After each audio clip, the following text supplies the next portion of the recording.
Isang magandang araw ng Miyerkules sa inyong lahat, mga bayang classmates. Nasa ika-19 na araw tayo ngayon para sa buwan ng Pebrero, taong 2025. Hello sa inyong lahat at ari naway mga nasa mabubuti kayong kalagayan at kalusugan sa mga sandaling ito para sa ating gagawing paglilibang sa mga pakarerang naihanda at nabuo sa atin ng MMTCI at Philippine Racing Commission Handicappers na magsisimula sa ganap na alas 5 ng hapon. 7 karera po ang nabuo nila sa atin, mga bayang classmates. Eksakto po para sa larong winner take all. Ayan, at base sa lineup, napakaganda po ng grupuhan ngayong araw ng Miyerkules. Ano po ha? Dahil iisa lamang po ang 6 to 10. O tama, isa lang ang 6 to 10 at wala tayong dulong grupo ng rating. Na? Walang dulong grupo na group 5, placer at non-placer. Napakaganda na ito. Marahil ito po'y paghahanda ng karamihan para sa magaganap o idaraos na pakarera ng Manila Horsepower. Ayan. Abangan ninyo yan, March 15 and 16, MHP 18th Racing Festival or ika-18 pakarera ng MHP Manila Horsepower. Suportahan po natin yan, mga bayang classmates. Again, March 15 and 16. Okay po. Bago tayo magpatuloy, nais ko munang i-welcome at pasalamatan ng ating mga bagong classmates, mga bagong subscribers dito sa ating channel, mga bayang classmates. Ano po? Welcome po at maraming salamat sa inyong pag-subscribe at hari nawa, lagi sana kayong tumutok at tumangkilig upang sa gayon ay meron kayong giya at gabay na mapapagbasihan magagamit sa tuwing araw ng paglilibang. Siyempre, pagdating sa takilya, kayo pa rin po ang mas susunod kung sino-sino ang inyong isasama sa listahan. Ang ating giya po, base po ito sa aking sariling pag-aaral, pag-revisa mula sa kanilang mga previous performances, mga nakalaban, muling sinilip sa replay kung kinakailangan at syempre nariyan po, makikita or mapapanood ninyo ang kanilang mga track records. Ano po mga bayang classmates sa huling 4 or mga fresh track records nila na naitala. Ano? At syempre ang pinakahuli, ang senaryo na maaaring maganap sa bawat takbuhan. Ulitin ko po, kayo pa rin po ang masusunod kung sino-sino ang inyong isasama sa listahan. Muli, welcome po at maraming salamat sa inyong pag-subscribe. Sensya na po at medyo na late tayo dahil meron po tayong service. Ano po, may service tayo tanghali, isang estudyante. 12 o'clock po ang labasan. Kaya medyo nakabalik tayo, mag-aalauna, muling nireview sa ulit mga bayang classmates at pina-analyze dahil napakaganda po ng lineup. Okay po. Pwede, umpisa na natin. Race number 1 para sa start ng winner take all. Covers races 1 to 7. Isang 3-year-old and above maiden race. Kaya na akin nabanggit. Ang iba dito, hindi porke 3-year-old ay 3-year-old na po iyan. Ang iba diyan, halimbawa, ang kapanganakan ay Mayo or May or June. Pagpasok po ng January, the following year is 1-year-old na po siya. Pero more than 2.5 years old na po yan mga bayang classmates, yung 3-year-old. Iba dyan, eksaktong January or February. Iba dyan, kaya nga nabanggit, May or April, pero counted as 3-year-old na po iyon. Ganyan din po sa ika-4 na taon or yung may 4-year-old. But anyway, sharing lamang po yan. Ganun lamang po ang kwentahan ng mga edad ng kabay rito sa atin. Hindi kagaya sa ating mga tao kung kailan ang eksaktong birthday tsaka papatak po mga bayang classmates ang additional 1 year. Okay, race number 1 sa karerang ito, medyo balikatan po, malapit lang po. Number 8, Enfuego with Jomer Estorque at number 5, si Waltzing Matilde with Jackie Jericho Garcia Serrano mga bayang classmates. Pero una natin to, Enfuego may dalawang 129, ito naman po may dalawang 129.6 at 128.8, kaya lang medyo galing sa pahinga. Hindi natin alam kung bakit siya ipinirmis or pinahinga pansamantala. Ano po? Kumbaga, mas matak sa aktual na laban itong si Enfuego sa kasalukuyan. Manmanan na lamang po ang kalahok numero 1, itong Red Bell na sasakyan nito Fer Garganta. Ano po? Yung NR, Novato Race po yan, 131.6. Alam po naman natin na kapag Novato Race or any trial race, either vicious or barrier, ay patay preba po mga bayang classmates. Ano po? Siyempre malapit po yan sa 29, yung 31.6, kayang-kayang gawa ng paraan. Kaya makibalita po sa kalahok numero 1 na si Red Bell. Na si Red Bell. And siya nga po pala, itong number 1 at saka number 8. Pareho pong anak yan ni Sakima. Okay po. Good luck, race number 1, 8, and Fuego. 5, Waltzing Matilda at number 1, Red Bell. Dumako tayo sa race number 2, mga bayang classmates, para naman po sa pick 6, covers races 2 to 7. Sa karerang ito, bagong baba sa grupo ito, 1 and 5, number 8, bagong akyat dahil galing sa panalo. Sa karerang ito, depende sa IRA, mga bayang classmates, kaya makibalita, magdagdag na rin kung kinakailangan. Depende sa IRA dahil may mga banderista rito, kabilang dito, hindi na po natin nalagyan. Ano po? Ito may angking tulin, number 3, number 5, number 6, may mga angking tulin. Si number 8, pwede rin pong makisabay iyan. Ano po? Anyway, ang aking unang pili, ito po, medyo tiwala lang ng konti, number 2, Ligiron. Ano po? Base sa huling track record last February. Yan. Ito lang, itong February lang po, ay nakagawa na po siya ng 1 minute 15. Ano po? Galing po sa 1 minute 17.4. Ayan po, 1 minute 17.4. Medyo maganda-ganda na po. Bagamat siya galing sa mahabang bakasyon. Ano po? Dahil hindi po natin alam kung bakit. Ano po? Ito po kasi 2 March. Ito, March barrier trial din itong isang ito. Year 2024. 2 beses lamang po siya na itakbo. Tapos itong pinakahuling actual na takbo niya is April 2, 2023, 1 minute 14 po yan. Matagal po siya na ipahinga, pero tingin ko matibay-tibay na dahil after the March barrier trial, March 2024, yan po, mile race po yun, M. Mahabang distansya sinalihan niya tapos na bakasyon, napunta sa vicious race, ayan po, then, bumalik ng February, actual run, 1 minute 15. Maganda na pong senyalis yan. Kaya unang natin sa pamilyan, itong number 2, si Ligiron with Andrew Bumbum Villegas. Kalaban na may tuturing itong may 2 angking tulin or mabilis din sa arangkadahan. Parehas, ano po? Number 3, Pay the Lady with Ed Jordan Guerra at number 6, Happy Julian with Joel Shegot. Sila po ang tingin kong maigpit na kalaban ni Ligiron dahil pareho na pong malapit sa harapan. Ito pong si Ligiron kasi ay pawang de remate po. Pero sabi ko nga, gaya nga na nabanggit, may tibay na rin po tayong aasahan sa kanya. Kaya 236 para sa race number 2. Good luck mga bayang classmates.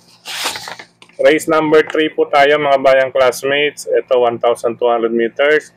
Class 4, 22 to 33. Ang minus 2 po rito ang hindi makakapasok sa unang 3 darating sa finish line na may grupong 28 and 29. Ayan po, kung hindi po sila mapapasok, ayan, kung hindi sila mapapasok sa unang 3 darating sa finish line, makakababa sila sa next lower group, ano po, 22 to 27. But anyway, dumako tayo sa ating magandang laban to mga bayang classmates, ano po, base sa distansya, mababalanse ito.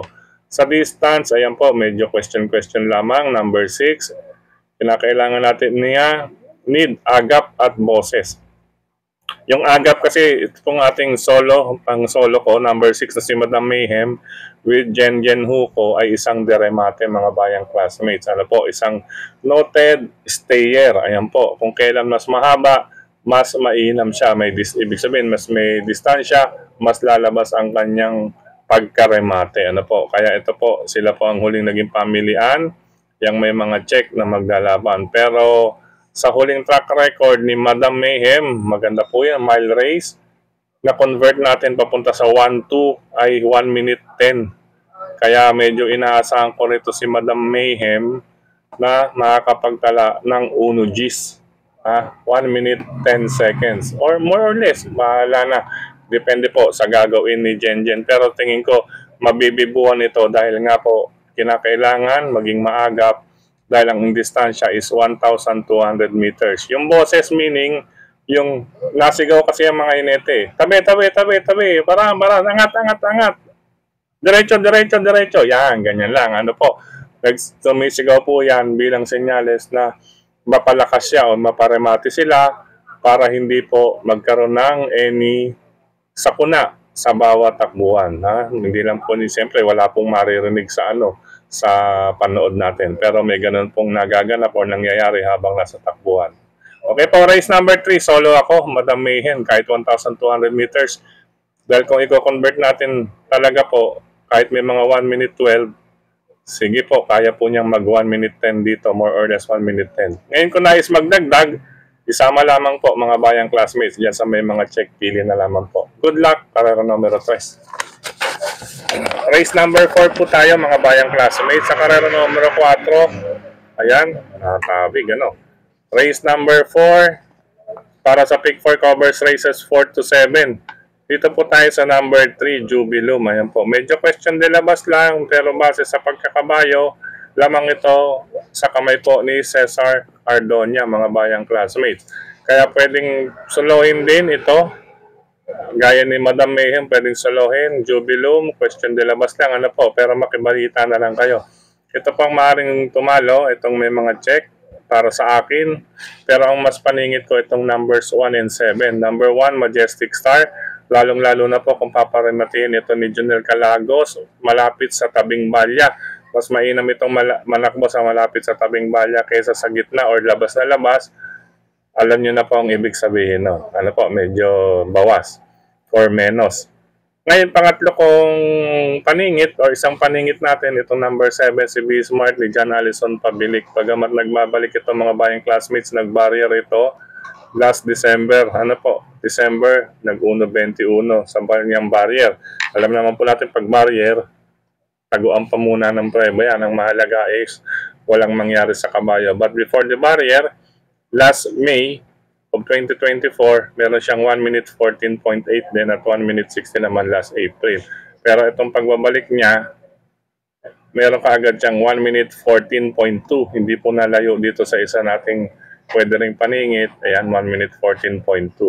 Kaya if in case, sila po ang piling paningit or pamalit dito sa number 3, if mabalitaan ninyong hindi kagandahan, Pero paningil sa akin to lamang sa kabayo number 3, Jubilum. Sinama ko lamang po kung sino ang pwedeng pang-reserva dahil siyempre po sa karera, hindi nawawala po ang balita. Okay po, kapag oras na naumpisa na ang karera. Good luck mga bayang classmates, karera numero 4.